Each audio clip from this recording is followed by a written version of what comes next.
Bismillahirrahmanirrahim. Assalamualaikum warahmatullahi wabarakatuh. Halo semuanya. Balik lagi bersama saya Nurul Hadi Fauzi di channel Ngapakpedia. Oke, sudah masuk bulan Juli, tanggal 9 lebih tepatnya video ini dibuat ya. Jadi video pertama di tahun ajaran baru. Tentunya ngebahas apa? Iya, tentunya ngebahas operator sekolah. Yaitu ini ya, checklist operator sekolah atau hal yang harus disiapkan sebelum Dapodik tahun ajaran baru dibuka atau rilis ya. Ini tujuannya agar persiapannya matang, nanti input datanya lebih cepat dan tentunya validasinya itu lancar ya buat teman-teman yang ada guru sertifikasi. Sehingga tunjangan gurunya juga aman. Ini poin pentingnya di sini nih, poin pentingnya ya, tunjangan gurunya aman dan dana bosnya cair ya. Ini ada nanti kita bahas SKKPM, data siswa, rombel, GTK, tugas tambahan, dan beberapa poin-poin penting lainnya yang sebenarnya ada 15 poin yang akan saya jelaskan di video ini ya. Ini 15 poinnya, nanti akan saya jelaskan satu persatu apa saja poin-poin dari yang harus disiapkan sebelum Dapodik tahun ajaran baru ini dibuka, teman-teman. Sebelum masuk ke penjelasannya, teman-teman jangan lupa follow Ngapakpedia di saluran WA Ngapakpedia. Kalian biasa scan QR ini atau di YouTube Ngapakpedia cari aja, kemudian TikTok Ngapakpedia dan Instagram Ngapakpedia. Semuanya namanya Ngapakpedia. Tinggal dicari aja. Nanti kita bisa sharing-sharing informasi di sosial media ini tentunya ya. Oke, mari kita bahas, 15 poin penting yang harus disiapkan teman-teman operator sekolah sebelum rilis Dapodik terbaru. Saya minta simak penjelasannya ya, agar lebih detail dari 15 poin berikut. Jangan hanya teman-teman baca poinnya saja, tapi juga perlu mendengarkan 15 poin penting ini, oke? Yang pertama, ya, ini wajib banget teman-teman sudah punya, yaitu SK Pembagian Tugas Mengajar atau SKKPM. Ini pastikan SK sudah ditetapkan oleh kepala sekolah ya. Kemudian berisi mata pelajaran, jumlah jam, kelas yang diampu, dan tugas tambahan guru. Ini di SK pembelajaran harus disiapkan sebelum rilis Dapodik terbaru. Itu yang pertama. Yang kedua, struktur rombongan belajar. Nah, ini juga penting ya. Jadi, rombelnya itu mau nama rombelnya apa, kelas berapa, atau untuk tingkat SMK ada konsentrasi atau kompetensi gitu ya. Itu harus jelas. Jadi, misalnya kelas 10 rombelnya berapa, namanya apa gitu ya. Itu struktur rombel dan ruangan yang mana yang dipakai. Itu teman-teman harus punya datanya di Excel gitu ya. Kemudian yang ketiga, nah ini juga penting banget tentunya ya, yaitu data peserta didik baru. Yaitu siapkan dokumen lengkap kayak NIK, NISN, nomor KK, akte kelahiran, tempat tanggal lahir, alamat, dan dokumen pendukung seperti misalnya ijazah ya, ijazah sekolah sebelumnya. Biar kalau narik data siswanya itu tahu asal sekolahnya dari mana, tahun lulusnya tahun berapa gitu. Jadi nanti kita tinggal tarik data siswa baru gitu ya, kalau siswa itu berasal dari sekolah sebelumnya ya. Selanjutnya, data mutasi peserta didik juga disiapkan. Siapa yang siswa yang keluar atau siswa mana yang masuk ke sekolah kita, asalnya dari mana gitu ya. Kemudian atau ada yang lulus atau ada yang mengundurkan diri, itu datanya disiapkan teman-teman. Semuanya tentunya di Excel ya agar lebih mudah dipelajari atau dibaca datanya gitu ya. Itu data mutasi peserta didik wajib ada. Kemudian yang kelima adalah pembagian peserta didik ke dalam rombel. Tadi kan kita sudah bikin rombelnya nih, misalnya 7A, 7B, 7C. Nah, di dalamnya 7A itu siapa, 7B itu siapa anak-anaknya, 7C itu siapa anak-anaknya. Jadi kalau sudah punya data ini, kalian akan mudah sekali mengerjakan Dapodik. Tinggal set set set set selesai. Karena di pembagian rombel juga penting ya, teman-teman. Itu harus disiapkan. Yang keenam, nah ini nih, ini wajib banget teman-teman harus pahami, yaitu perhitungan jam guru sertifikasi ya. Pastikan perhitungan jam mengajar guru, terutama guru sertifikasi, sudah sesuai ketentuan, yaitu minimal 24 jam ya. Kesalahan perhitungan jam dapat berdampak pada validasi data dan pencairan TPG.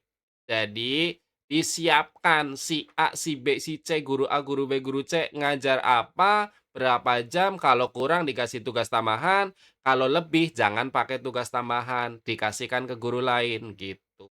Ya, teman-teman, minimal 24 jam, maksimal 40 jam, jangan sampai lebih. Oke, kita lanjut.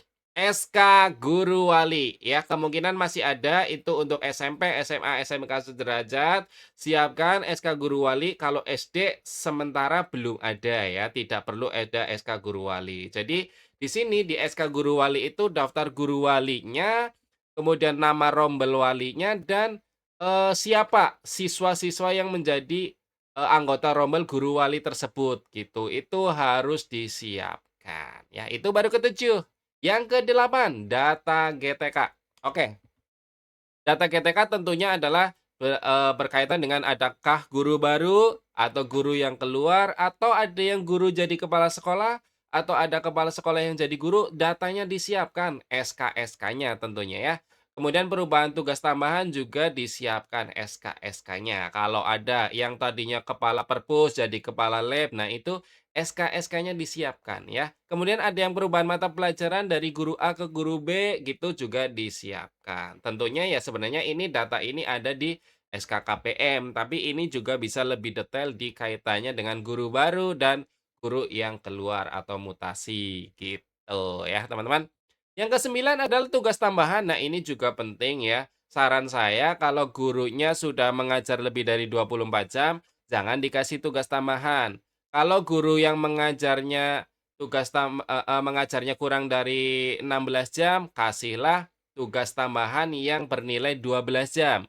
Kalau yang guru mengajar sudah sampai 18 sampai 23 jam, kasihlah tugas tambahan lain yang ekuivalen ya. Untuk pembahasan tugas tambahan sebenarnya sudah ada video khususnya, teman-teman bisa search aja di YouTube Ngapakpedia ya. Tugas tambahan Ngapakpedia gitu ada ya. Jadi ini ada kepala lab, waka, kaur, kaprodi, kepala perpus sebenarnya ya. Ini kok ada kaur ya? Salah ketik, salah ketik. Maka kurikulum, maka kesiswaan gitu maksudnya ya teman-teman. Pembina eskul, wali kelas, dan tugas lainnya. Itu detail ya, siapa-siapanya harus ada.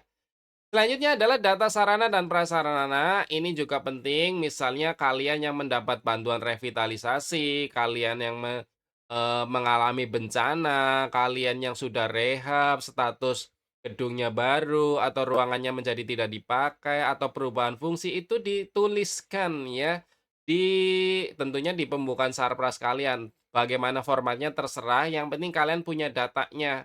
Sehingga nanti ketika nginput sarpras di Dapodik terbaru, sudah punya datanya ya, terutama berkaitan luas ruang dan lain sebagainya, teman-teman. Itu penting sekali ya.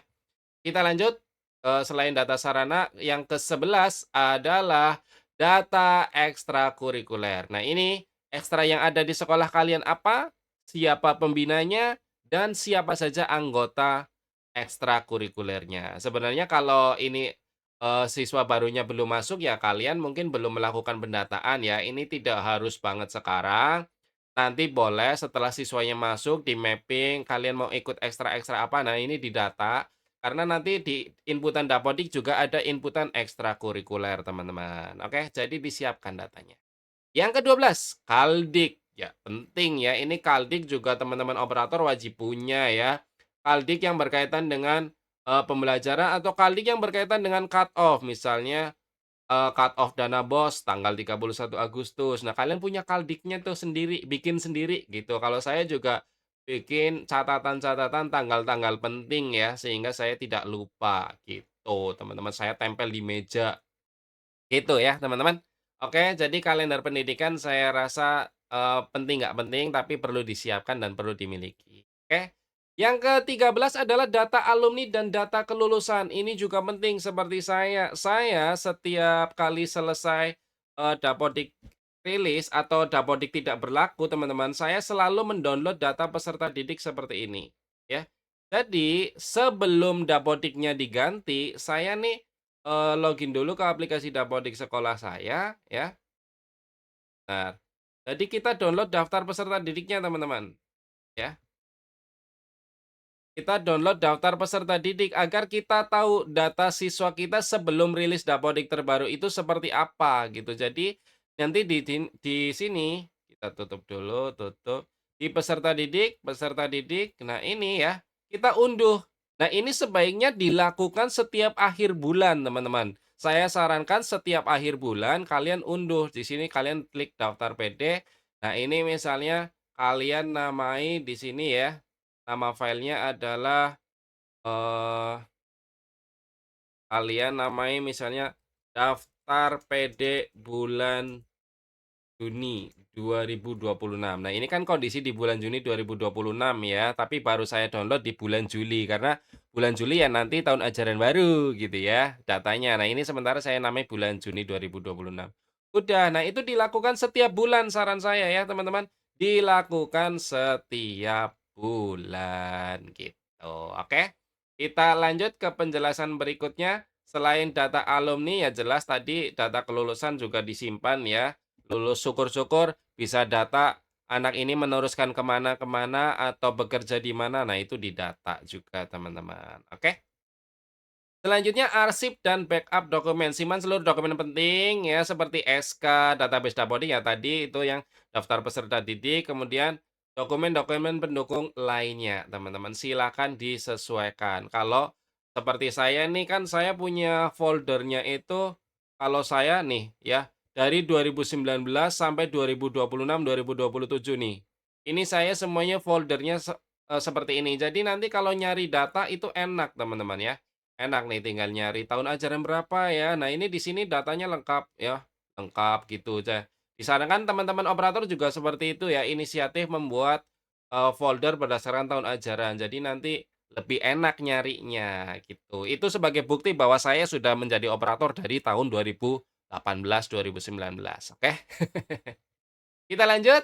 Nah, yang ke-15 atau yang terakhir adalah buat daftar checklist agar tidak ada dokumen yang terlewat sebelum Dapodik tahun ajaran baru dibuka. Jadi, kalian buat daftarnya lalu di-checklist kalau yang sudah lengkap. Seperti ini misalnya SKKPM oke sudah ada, rombel oke sudah ada. Nanti ini dicentang-centang. Kalau yang belum ada nanti kan kelihatan sehingga kalian bisa lengkapi segera. Seperti itu teman-temannya. Jadi sekali lagi jangan lupa follow, seluruh sosial media Ngabakpedia agar teman-teman tidak ketinggalan informasi dari dunia pendidikan dan dunia kerja seputar operator sekolah. Oke, sudah end of slide artinya sudah selesai. Itu saja sih sedikit poin-poin penting yang harus teman-teman siapkan sebelum rilis aplikasi Dapodik terbaru ya. Jika ada yang perlu ditambahkan, silakan teman-teman bantu tambahkan di kolom komentar tentunya ya, biar yang belum saya sampaikan itu bisa dibaca teman-teman operator lain agar saling mengingatkan. Terima kasih, semoga video ini bermanfaat. Jika ada yang mau ditanyakan, silakan tinggalkan pesan di kolom komentar. Kurang lebihnya mohon maaf, saya akhiri. Salam satu nusa, salam satu bangsa, salam satu bahasa, salam satu data. Salam terakhir, salam Ngapakpedia. Wassalamualaikum warahmatullahi wabarakatuh. Terima kasih.